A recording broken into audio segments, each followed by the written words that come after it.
বাবা হঠাৎ করে ফোন দিয়ে বললো তোমার ছোট ভাইয়ের বিয়া, কিছু টাকা লাগবে। আমি হঠাৎ করে চমকে গেলাম, কি ব্যাপার, আমার ভাইয়ের বিয়া আমার আগে?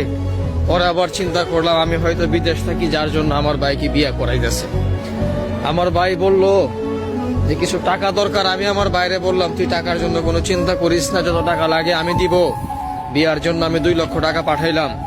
তারপর আবার ভাই বিয়ার আগের দিন ফোন দা বললো যে আমার বউয়ের খুব ইচ্ছা একটা স্বর্ণের টিকলি মাথায় দেওয়ার জন্য, আবার 50,000 টাকা পাঠাইলাম। কিছুদিন পর যখন আমি বললাম যে আমি আর বিদেশ থাকবো না, আমি একবারে চলে যাব, তখন আমাকে বলতেছে বিদেশ থেকে দেশে এসে কি করবি, কিছু নাই। অনেক কষ্ট করে কিছুদিন পর সবকিছু নিয়ে চলে গেলাম দেশে। দেশে যাবার পর সবাই দেখি মনের মধ্যে কষ্ট, আমি আসাতে কারো খুশি নাই।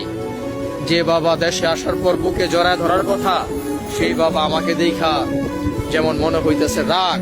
আমি কিছুই বললাম না। আমার ভাই বলল আমার আইফোন কই, আমার বোনে বলল তোমাকে একটা ঘড়ি আনতে বলছিলাম, তুমি ঘড়িটা আনো নাই।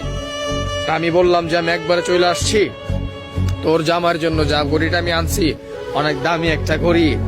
আমার বোন রাগ করলো। আমার ভাই আমাকে বলতেছে যে তোমার এই ফোন আমার দরকার নাই, সামান্য একটা আইফোন চাইলাম, তুমি আমার বউর জন্য একটা আইফোন আনতে পারলা না। অথচ আমার ভাই চিন্তা করলো না, আমার ভাইয়ের যে আইফোনটা সেটা আমি দিছি। কিছুদিন আগে 2 লক্ষ টাকা দিছি বিয়ের জন্য। তখন বাবা বলতেছে এখন কি করবি? আমি বললাম যে আমি এখন একটা ব্যবসা করব, বা তোমাদের যে ব্যবসা আছে সেটাতে অনেক বড় করব। ছোট ভাই হুট করে উঠে বলল যে এটা তোমার ব্যবসা মানে এটা আমার ব্যবসা। আমি একটু একটু করে আমি ব্যবসা বড় করছি। বুকের মধ্যে না বলা অনেক কষ্ট নিয়া আবার বিদেশের মাটিতে পাড়ি জমাইছি। আর একটা কথাই বলছি, সারা জীবন বড় ছেলে হয়ে তোমাদের জন্য কইরেই গেলাম, কিছু আর নিজের জন্য পাইলাম না।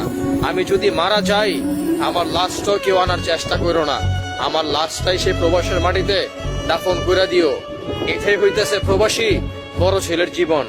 না জানি কত হাজার হাজার প্রবাসী এভাবে বুক চাপা কষ্ট নিয়া প্রবাসের মাটিতে পড়ে আছে। ভালো থাকবেন, নিজের জন্য কিছু করার চেষ্টা করবেন।